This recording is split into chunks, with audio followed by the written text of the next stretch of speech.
Hello दोस्तों, आप लोग कैसे हैं। आप लोगों का स्वागत है एस आर्ट लर्निंग में। इस चैनल के माध्यम से आप लोगों को डेली डिक्टेशन और आउटलाइन दोनों प्रोवाइड किया जाता है।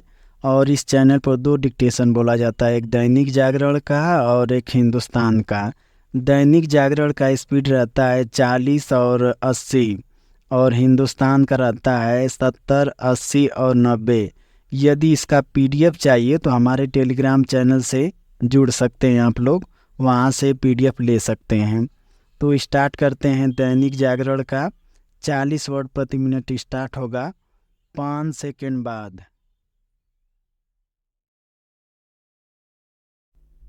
स्टार्ट। मोदी सरकार ने बहुचर्चित वक्फ अधिनियम में संशोधन वाला विधेयक लोकसभा में पेश करने के बाद विपक्ष की मांग पर ध्यान देते हुए उसे संयुक्त संसदीय समिति के पास भेजने का जो फैसला लिया वह इस दृष्टि से सही कदम है, क्योंकि इस समिति में उस पर विस्तार से और संभवतः दलगत राजनीति से ऊपर उठकर विचार हो सकेगा। इससे सबसे बड़ा लाभ यह होगा कि विपक्ष के पास यह बहाना नहीं रह जाएगा कि सरकार ने एक महत्वपूर्ण विधेयक बिना बहस आनन फानन पारित करा लिया और उसकी कोई बात नहीं सुनी गई। ध्यान रहे कि मोदी सरकार की पहले और दूसरे कार्यकाल में अनेक विधेयकों के संसद से पारित होने और उनके कानून में परिवर्तित हो जाने के बाद विपक्ष ने यह माहौल बनाया कि उन पर संसद में चर्चा नहीं होने दी गई। ऐसे कुछ कानूनों को लेकर जनता को बरगलाने का भी काम किया गया। इसकी अनदेखी नहीं की जा सकती कि नागरिकता संशोधन कानून यानी CAA और फिर कृषि संबंधी 3 कानूनों को लेकर विपक्ष ने अपने संकीर्ण राजनीतिक हितों के लिए किस तरह जनता को गुमराह किया, देखना है कि शीघ्र गठित होने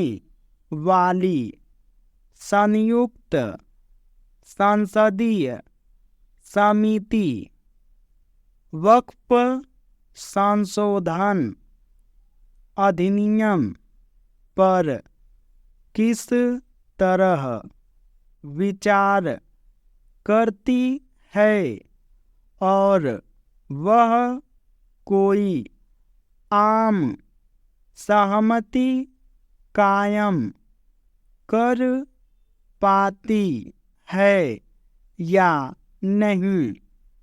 चूँकि ऐसी समितियों की बैठकें सार्वजनिक रूप से नहीं होती, इसलिए उनमें विचार विमर्श कहीं अधिक धीर गंभीर तरीके से होता है। प्रश्न यह है कि ऐसा ही विचार विमर्श लोकसभा और राज्यसभा में क्यों नहीं हो सकता?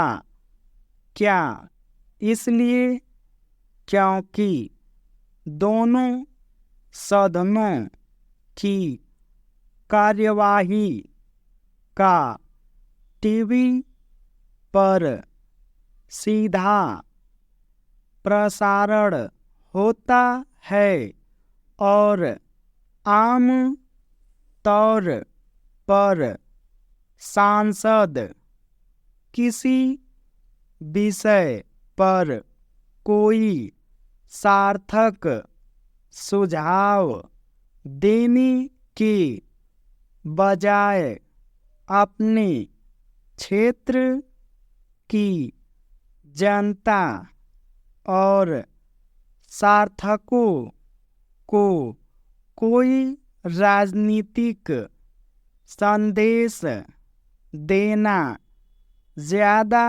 जरूरी समझते हैं।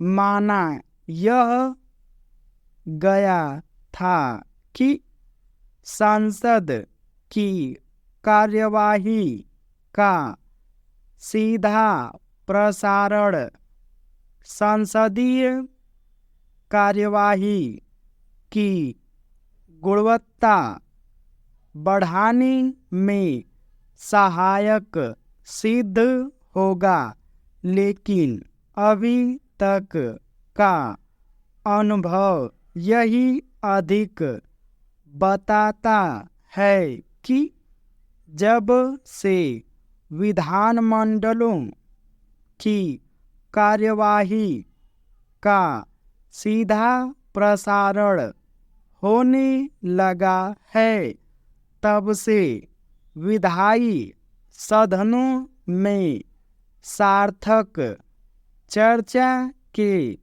स्थान पर हंगामा अधिक होने लगा है। इसकी सराहना नहीं की जा सकती कि वक्फ संशोधन अधिनियम की लोकसभा में पेश होते ही विपक्षी दलों ने यह शोर मचाना शुरू कर दिया कि सरकार की नीयत ठीक नहीं है।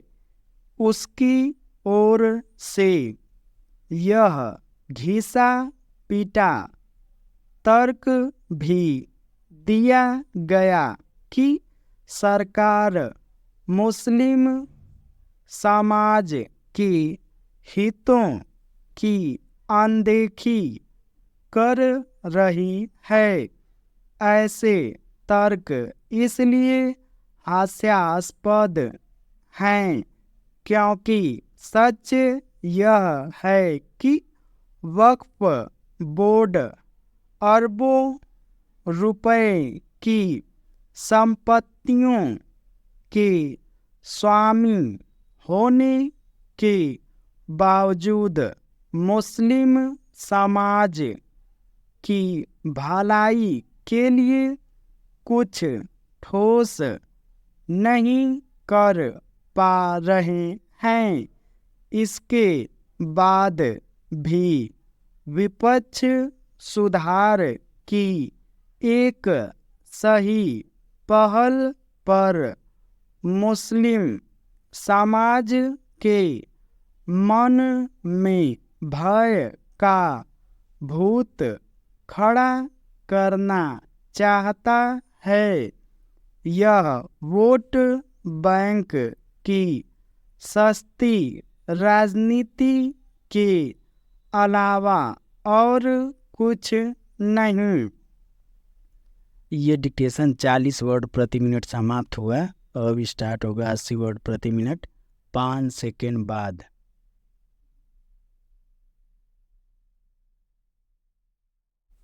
स्टार्ट।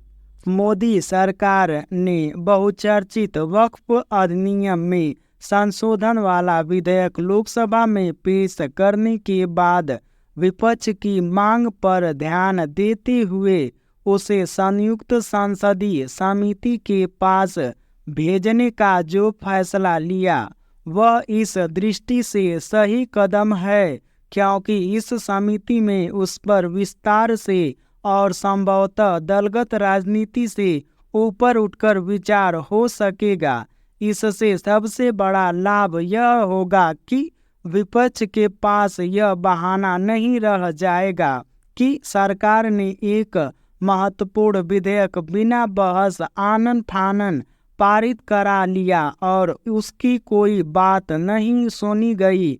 ध्यान रहे कि मोदी सरकार के पहले और दूसरे कार्यकाल में अनेक विधेयकों के संसद से पारित होने और उनके कानून में परिवर्तित हो जाने के बाद विपक्ष ने यह माहौल बनाया कि उन पर संसद में चर्चा नहीं होने दी गई। ऐसे कुछ कानूनों को लेकर जनता को बरगलाने का भी काम किया गया। इसकी अनदेखी नहीं की जा सकती कि नागरिकता संशोधन कानून यानी CAA और फिर कृषि संबंधी 3 कानूनों को लेकर विपक्ष ने अपने संकीर्ण राजनीतिक हितों के लिए किस तरह जनता को गुमराह किया। देखना है कि शीघ्र गठित होने वाली संयुक्त संसदीय समिति वक्फ संशोधन अधिनियम पर किस तरह विचार करती है और वह कोई आम सहमति कायम कर पाती है या नहीं। चूँकि ऐसी समितियों की बैठकें सार्वजनिक रूप से नहीं होती इसलिए उनमें विचार विमर्श कहीं अधिक धीर गंभीर तरीके से होता है। प्रश्न यह है कि ऐसा ही विचार विमर्श लोकसभा और राज्यसभा में क्यों नहीं हो सकता? क्या इसलिए क्योंकि दोनों सदनों की कार्यवाही का टीवी पर सीधा प्रसारण होता है और आमतौर पर सांसद किसी विषय पर कोई सार्थक सुझाव देने के बजाय अपने क्षेत्र की जनता और समर्थकों को कोई राजनीतिक संदेश देना ज्यादा जरूरी समझते हैं। माना यह गया था कि संसद की कार्यवाही का सीधा प्रसारण संसदीय कार्यवाही की गुणवत्ता बढ़ाने में सहायक सिद्ध होगा। लेकिन अभी तक का अनुभव यही अधिक बताता है कि जब से विधानमंडलों की कार्यवाही का सीधा प्रसारण होने लगा है, तब से विधायी सदनों में सार्थक चर्चा के स्थान पर हंगामा अधिक होने लगा है। इसकी सराहना नहीं की जा सकती कि वक्फ संशोधन अधिनियम के लोकसभा में पेश होते ही विपक्षी दलों ने यह शोर मचाना शुरू कर दिया कि सरकार की नीयत ठीक नहीं है। उसकी ओर से यह घिसा पिटा तर्क भी दिया गया कि सरकार मुस्लिम समाज के हितों की अनदेखी कर रही है। ऐसे तर्क इसलिए हास्यास्पद हैं क्योंकि सच यह है कि वक्फ बोर्ड अरबों रुपए की संपत्तियों के स्वामी होने के बावजूद मुस्लिम समाज की भलाई के लिए कुछ ठोस नहीं कर पा रहे हैं। इसके बाद भी विपक्ष सुधार की एक सही पहल पर मुस्लिम समाज के मन में भय का भूत खड़ा करना चाहता है। यह वोट बैंक की सस्ती राजनीति के अलावा और कुछ नहीं।